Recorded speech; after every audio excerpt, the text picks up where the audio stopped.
प्रणाम दोस्तों, स्वागत है आपका आलू का आत्मज्ञान चैनल पर।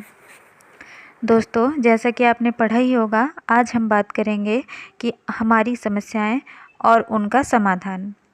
तो दोस्तों, क्या है हमारी समस्याएं? तो दोस्तों, हमारी जीवन का 50% जो समस्याएं हैं वो हैं हमारी उम्मीदें। उम्मीदें क्या होती हैं? उम्मीदें जब हम जीवन से कुछ इच्छा रखते हैं, अपने सपनों पर उम्मीदें लगाते हैं तो बड़ा हमें सुकून मिलता है। लेकिन जब हम यही उम्मीदें किसी व्यक्ति से लगाते हैं तो बड़ा दुख मिलता है।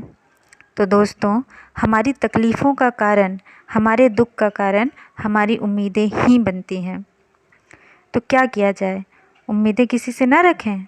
नहीं, उम्मीदों को सही ढंग से समझते हैं। तो उसके लिए अब मैं आप लोगों को कुछ बातें बताती हूँ। तो पहली बात है कि जब आप किसी से उम्मीद लगाएं तो ये ज़रूर सोचें कि ये जितनी उम्मीद हम सामने वाले से लगा रहे हैं, क्या उतने ही हम उनकी भी उम्मीदें पूरा कर सकते हैं?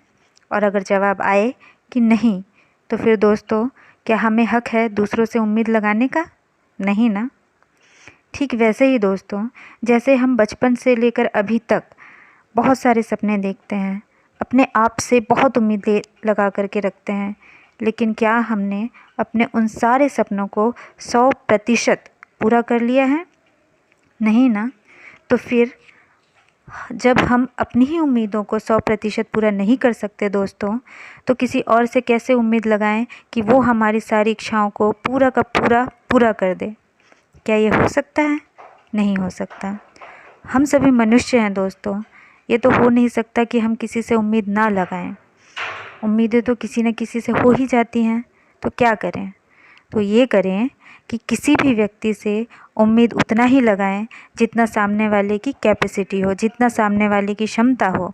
जैसे अगर हम किसी व्यक्ति से चाहते हैं कि वो हमें 100 रुपये दे, तो हम उससे 100 रुपये की ही उम्मीद लगाएंगे या उससे कम की उम्मीद लगाएंगे, क्योंकि हमें पता है कि सामने वाला का सामर्थ्य 100 रुपये देने की ही है।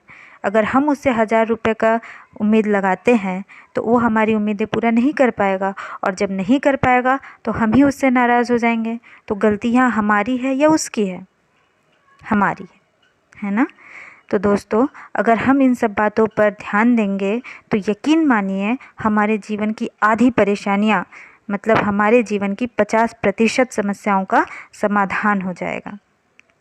अधिकतर हमारी परेशानी का कारण यही होता है, हम हमेशा दूसरों को अपनी परेशानी का ज़िम्मेवार ठहराते हैं, जबकि थोड़ी गहराई से अगर सोचा जाए दोस्तों, तो हमारी परेशानी का कारण कोई और नहीं, हमारी उम्मीदें ही होती हैं जो हम दूसरों से लगाते हैं।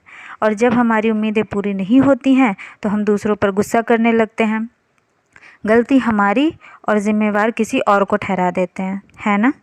तो दोस्तों, अब हम अपनी इन सारी बातों पर ध्यान रखेंगे और अपने जीवन में स्पष्टता लाएंगे और अपने रिश्तों को स्वस्थ और मजबूत रखेंगे। ठीक है?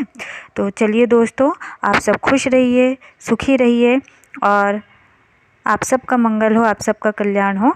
और मैं आपसे मिलती हूँ अपने अगले वीडियो में। तब तक के लिए धन्यवाद।